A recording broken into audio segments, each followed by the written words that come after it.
everyone, I'm Liz, and welcome back to Elizabeth Ann Can Stitch for Flosstube episode 72.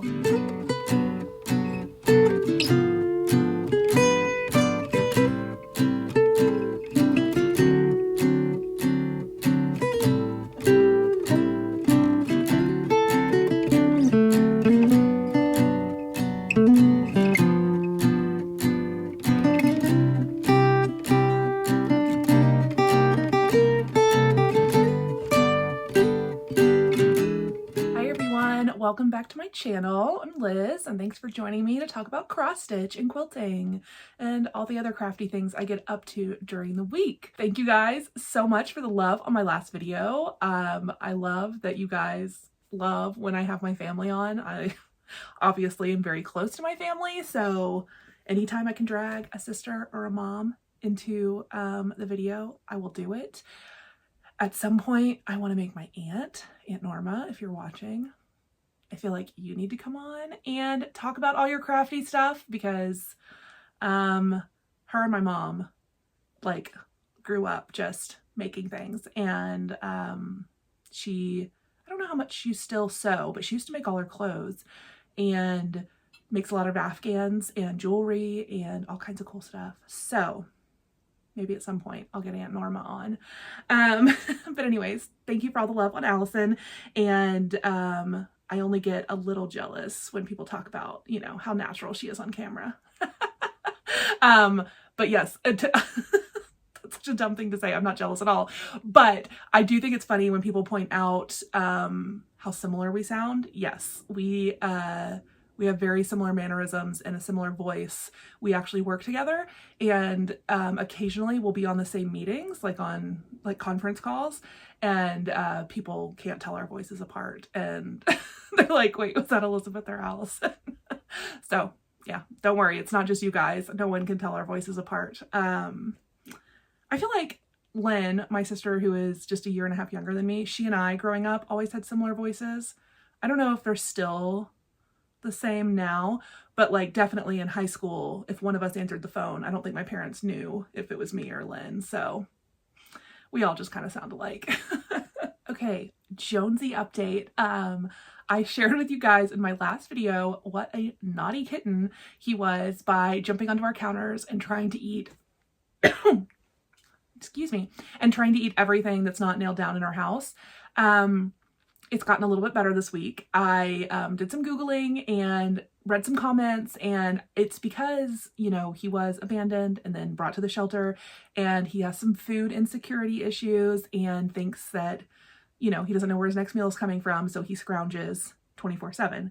But it has actually relaxed in the last week. So we got a spray bottle to help correct some behavioral issues. And I've started feeding him wet food twice a day and have his kitten kibble available whenever he wants it. Although, you know, he mostly prefers the wet food. But just to kind of create a sense of like, you have food. It's always available. I'm not going to take your food away. And it's helping. So he's definitely, I mean, obviously I can't leave him unattended with, you know, a half-eaten bowl of ice cream, because he will eat it, but he's being less aggressive, and he's like understanding, like he can't just like try to steal food off my plate while I'm eating it, because I will spray him in the face with water. Anyways, so it's gotten better. But thank you all for your comments and giggles over our ridiculous kitten. I've like forgotten what it's like to have a kitten. I haven't had one since Ginger was a baby. So yeah, that was 17 years ago. And oh, Miss Ginger's doing good too. I know a few people ask me. She is my elderly 17-year-old cat, and we had her checked out. It's still just a thyroid, no cancer or anything like that. She's lost significant weight, but we have a new medication we're on, and she already seems a little bit better in the last week and a half.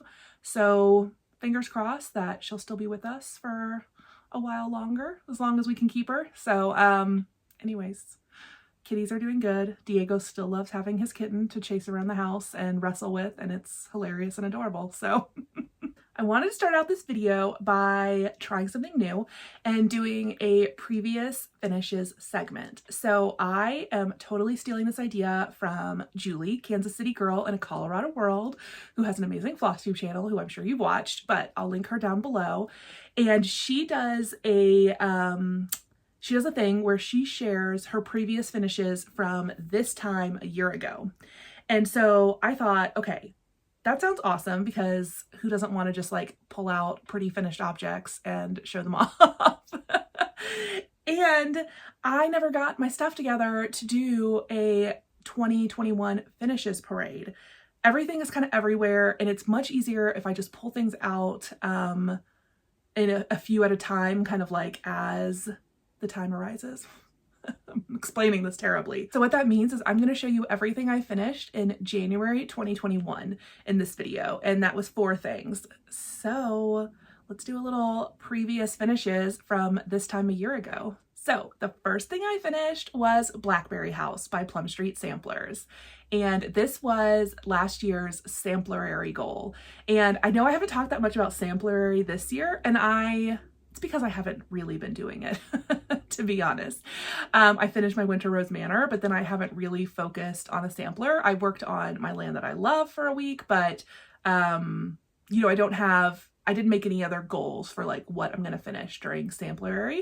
I got Winter Rose Manor done, and then I was kind of like, okay, I want to work on Valentine's. So that's what I've been doing. But last year I made the goal that I was going to get my Blackberry House. I was like, what was it called? Blackberry House by Plum Street Samplers done. And I did. And I even got this one fully finished and framed. Actually, I think all 4 of the finishes from January last year are fully finished. So that's awesome. So yeah, so here's my Blackberry House. And I stitched this one on 40 count Lakeside Linen vintage light exemplar. And I used all the called for flosses. And let's see, I started this in February 2020 and I finished it in January 2021. So that's my Blackberry House. Oh, and I did hand paint the frame, and I'm pretty sure I did a video showing you how I put together the kind of distressed matching frame for my Blackberry House. So if I can remember what video that is, I'll link it below, but it's from January 2021. Okay, next up is the Animal Alphabet from Prairie Schooler. And so this one I filmed for, this one I stitched for my nephew Andy for a piece of cross stitch for his room to match his brother Charlie. And so this is at my sister's house. This isn't in possession, so hopefully I took a picture of it. I'm sure I did. But yeah, I stitched this one on 28 count ivory even weave, and I used all of the called for DMC and just spelled out Andrew. And I think it turned out super cute. I framed it and gave it to my sister to put on Andy's wall. And actually now I need to figure out, well, I know what I want to stitch. I need to just start it actually. I keep like, every time I think about it, I'm like, just start it today. And then for some reason I don't, but maybe today I will start Little Benjamin's project. We'll see. Okay, and then the second project that I finished for Samplery, and my 4th finish of January, was Tiny Treetops Rose and Thyme by Blackbird Designs from the Sewing Club book. And this was the sampler at the back of the book. The book is excellent. If you love Blackbird Designs and you don't have the Sewing Club book, you need to get that before it goes out of print. It's amazing. It has like 16, I think, or 18 projects in it, and I've stitched 2 of them so far. I have plans for like all of them, but it's great. So I stitched my Tiny Treetops on 36 count Picture This Plus doubloon, and I used all of the called for Weeks Dye Works, and I love it. I framed this one myself, but I bought a custom frame from Michaels for it, and I love how it turned out. So those were all of my finishes from January 2021. Okay, next up, I was wrong. This is not the 4th one. Tiny Treetops was my 3rd finish of January. My 4th finish of January was February by Brenda Gervais with Thy Needle and Thread. These are, this is the Wordplay series, February Wordplay. And I finished this on January 29th last year. So I've shown you guys this tons of times before, but this is my wordplay box, and I finish all of my wordplays to fit on a nice flat finish with a magnet, and it just sticks right to this box. So the back is not fancy, and then they just sit, well, right there on the box, and I love it so much. So I stitch all of mine on 36 count Picture This Plus, and this one was stitched on fawn, and I used my own color conversion. Brenda Gervais calls for a lot of floss colors in these word plays, and like they don't really carry over between the different months. And so I'd never have like all her called for colors on hand when I start these. So I kind of just pull some that I have and then I make some changes. So I think I brightened up the blue and maybe the red. Yeah, so I kind of just make little changes here and there. But this box is from Hobby Lobby. And I'll show you the tag. It's from a year and a half ago, maybe. So I don't know if they still have it available, but any kind of metallic tin like this would be great to display kind of like a monthly series on. And then I can store all of my extras in here. And so I have only 3 of the months done. I've got April in progress, so I definitely want to get that one out and finished before April this year so I can display another month. Yeah, so that was the last thing I finished in January of 2021. Okay, cool. So I think maybe like once a month for the rest of the year, I'll just gather up all of that month's finishes and do a little finish parade and show you guys all of my 2021 finishes throughout the year rather than just doing it in one video because I never got everything together to do it all in one video. So that's the plan. Okay, should I show you what I worked on this week? Which, I'm gonna be honest, I stitched every day, but I only worked on 2 things. So I hope this video isn't like 15 minutes long. We'll find out. Okay, first up is my Quaker Snowflakes by Liz Mathews. Hello from Liz Mathews. And I'm struggling with this one because I made a mistake and I don't want to put it in timeout and I don't want to rip anything out. Don't you love when that happens? So I made some more progress because I have a plan for how I'm going to work around my mistake. So really I just came down, I had done this whole top row and I came down and started working down the piece, and I'll explain why. So basically, let's see, I'll just use my camera to zoom, or my editing to zoom in, but right here, that little triangle, that is the one I messed up on. I didn't make it the right size. And so that has resulted in me losing 2 stitches from the width of the piece. And so what that means is that when I was lining everything up with the border, right in here, stuff is a little bit squished, which is fine. It looks fine.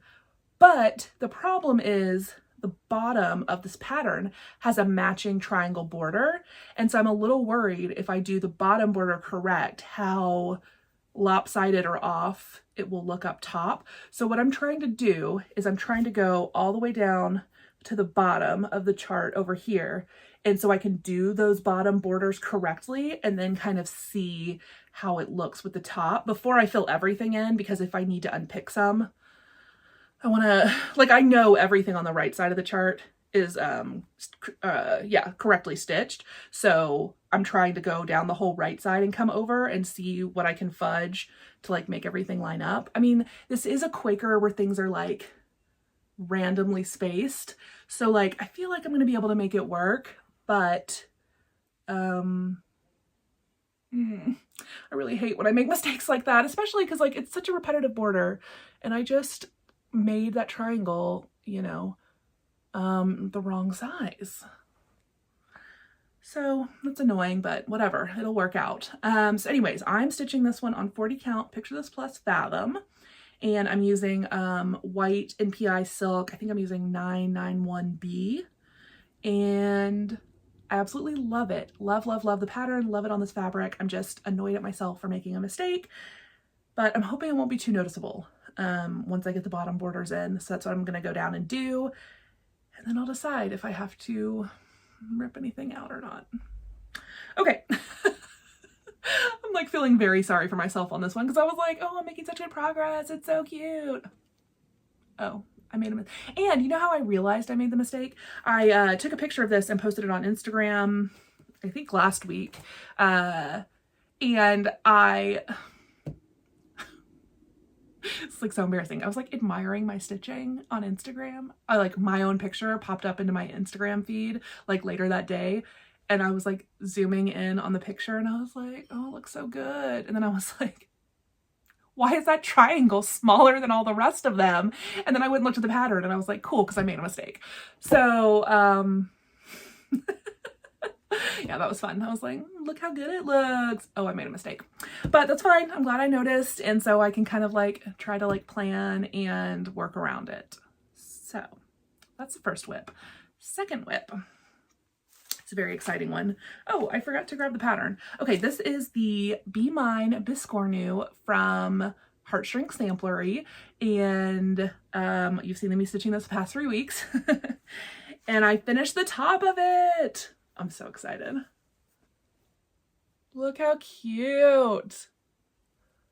I finished the top of this last night. I worked on this almost every single day this week, except for 1 or 2 days when I was working on my snowflakes. So I was able to get this one done and I absolutely love it. So the back side of the Biscornu is just a border and then some little corner motifs and then something in the center. So I feel like I should be able to stitch it in one day. Maybe I'll do that today. We'll see. But the issue is with the back, it is just tiny little motifs. And so it's all super spaced out. And this chart is 107 by 107. So there is going to be so much counting to figure out how to get into the center. Or even if I started in the center to like get out to the corner. So I think I'm going to have to get some pins and do some like counting pin or something.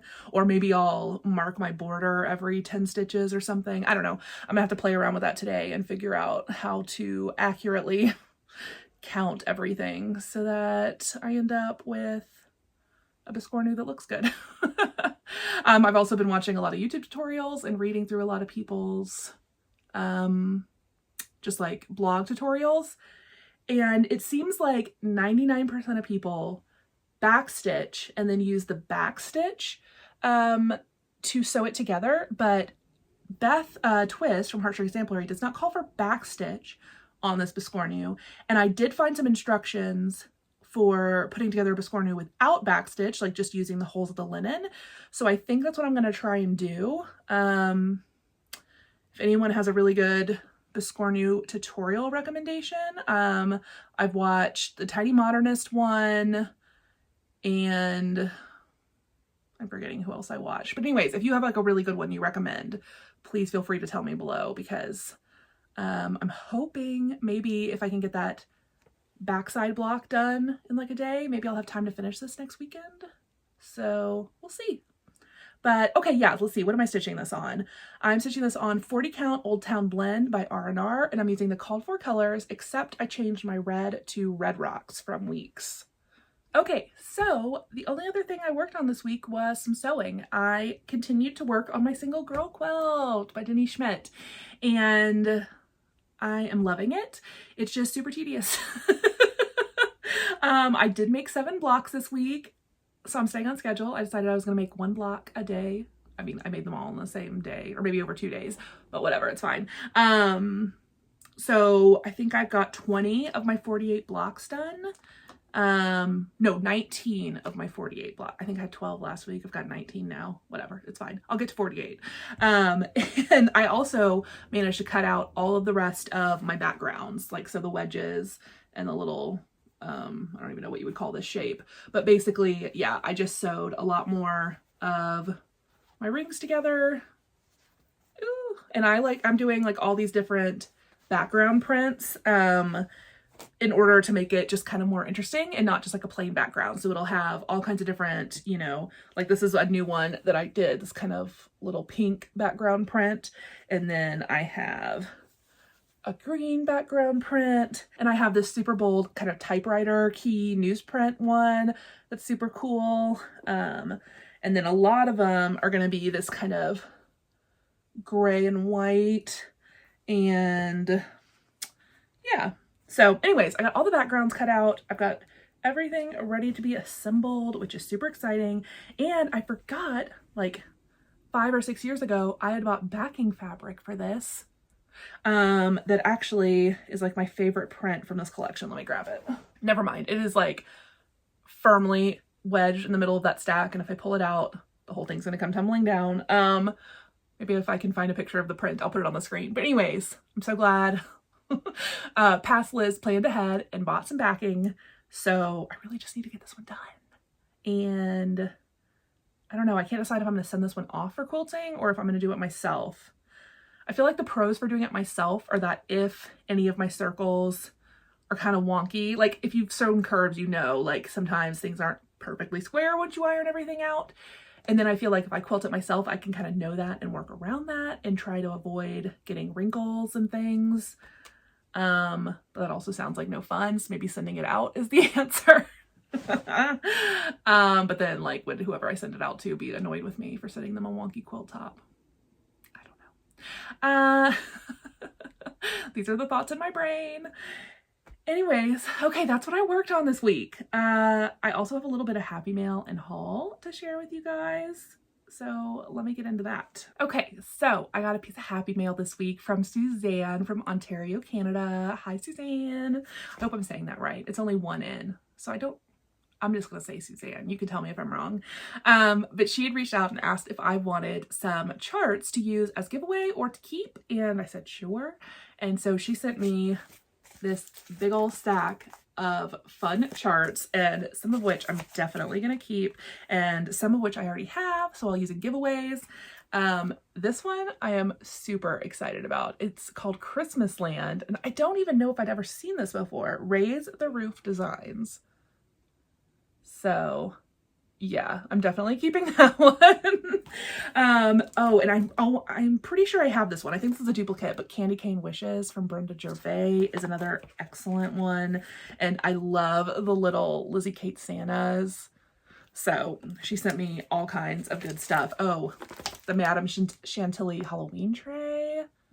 I've never done one of these. I have 1 or 2 Madame Chantilly patterns, but I've never done them. So I'm excited about this. The only thing that's daunting is like these are like huge. They're like really full coverage. So that would be a lot of stitches, but I'm no stranger to big giant projects. So yeah, anyways, thank you, Suzanne, so much for the kindness.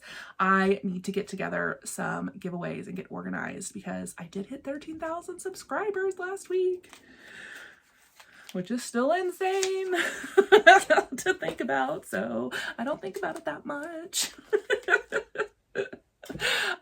Okay, so haul. I got a few things in the mail.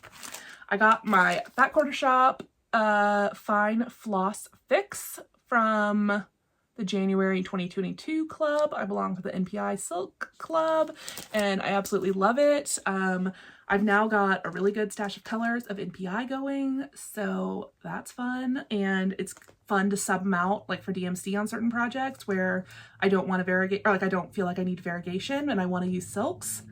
So I love being a part of this club. Oh, Diego was scratching at the door and now he's super upset that I have picked him up. Why? Okay. I mean, sorry, you're my cat. You're gonna get picked up. Okay, the next bit of haul I got was actually a brand new place for me to order from, and I ordered from Keepsakes in Cincinnati, Ohio. You may know Keepsakes as the employer of Steph from Just Keep Stitching, or the organizer of StitchCon. So I knew they were going to have this chart because I know that they carry like all of the Heart and Hand stuff. So I called them up last week and talked to Barbara and ordered the new Valentine Tiny Town. Like, what is it actually called? Big Hearted Tiny Town. This is so cute. So I'm sure you guys remember that a few weeks ago, I finished my Christmas tiny town and I was like, okay, I need the Valentine tiny town. And I asked for all the floss they had in stock, and then if whatever they don't have, I'll sub. I think I'm missing some of the Weeks Dye Works colors, but I got the flosses and the chart, and you can see how small this is. This is on a big fat quarter of Vintage Country Mocha. So I've got plenty of fabric to put my little Valentine tiny town on this as well. And then if I can figure out a rotatable finish, interchangeable finish idea, then I can finish, like I'll have these on the same exact fabric, same size. I'm assuming, actually I didn't even check that they're the same. I'll figure that out later. I'm sure they're similar. But yeah, so I'm going to do this on the same 36 count Vintage Country Mocha with the flosses. And Steph packed my order and she said, thank you, packaged with love. Thanks, Steph. Also it came super quick. So if you're ever looking for heart and hand or just anything, Keepsakes, super easy to order. They also have an email where you can order, but I just called. Okay, that was all the haul. Good, after a few weeks of fabric buying. I needed to bring it back down. What else is going on? Not much. Still working on wedding plans. Okay, no rambling this time. I'm going to shut this video down and I'm going to go edit so it doesn't go up at like 8 p.m. like the past 2 weeks, but I've been busy the past 2 weeks. So anyways, thank you guys so much for watching and I'll see you in my next video. Bye.